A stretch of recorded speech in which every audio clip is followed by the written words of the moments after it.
نماز عید یہ واجب ہے، یعنی اس کا پڑھنا واجب ہے، اور یہ 6 زائد تکبیروں کے ساتھ پڑھی جاتی ہے۔ سب سے پہلے تو نماز عید کی نیت کریں گے کہ میں 2 رکعت نماز عید واجب ادا کر رہا ہوں، ساتھ 6 زائد تکبیروں کے۔ اللہ اکبر کہنا ہے، امام صاحب اللہ اکبر کہیں گے، قریبی اللہ اکبر کہے گا، ہاتھ اٹھا کر اس نے باندھ لینے ہیں، اور اس میں ثنا جو ہم عام روٹین کے اندر نماز میں پڑھتے ہیں وہ ثنا سب نے پڑھنی ہے، امام صاحب بھی پڑھیں گے اور مقتدی بھی پڑھیں گے۔ پھر اس کے بعد تکبیر کہی جائے گی، اللہ اکبر کہہ کے ہاتھ اٹھانے ہیں اور ہاتھ چھوڑ دینے ہیں۔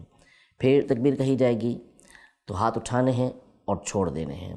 اس کے بعد جب تکبیر کہی جائے گی تو ہاتھ اٹھا کر باندھ لینے ہیں۔ امام صاحب یہ قراءت کریں گے اور ہم نے، یعنی جو پیچھے نماز پڑھ رہے ہیں انہوں نے سننا ہے۔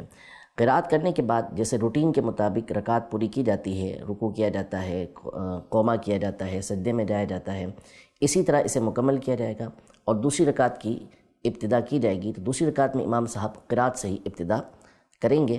جب ان کی قراءت مکمل ہو جائے گی سورۃ الفاتحہ اور اس کے ساتھ جب سورت ملا لیں گے تو اب انہوں نے 3 تکبیریں کہنی ہیں۔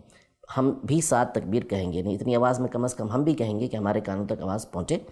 اللہ اکبر کہہ کے ہاتھ اٹھانا ہے اور اسے چھوڑ دینا ہے۔ پھر تکبیر کہی جائے گی، ہاتھ اٹھانے ہیں اور اللہ اکبر کہہ کے چھوڑ دینے ہیں۔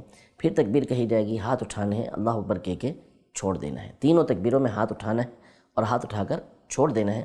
چوتھی تکبیر کہی جائے گی، اس میں رکوع میں چلا جانا ہے، اور پھر اس کے بعد جیسے روٹین کے مطابق رکعت پوری کی جاتی ہے ویسے ہی رکعت پوری کی جائے گی۔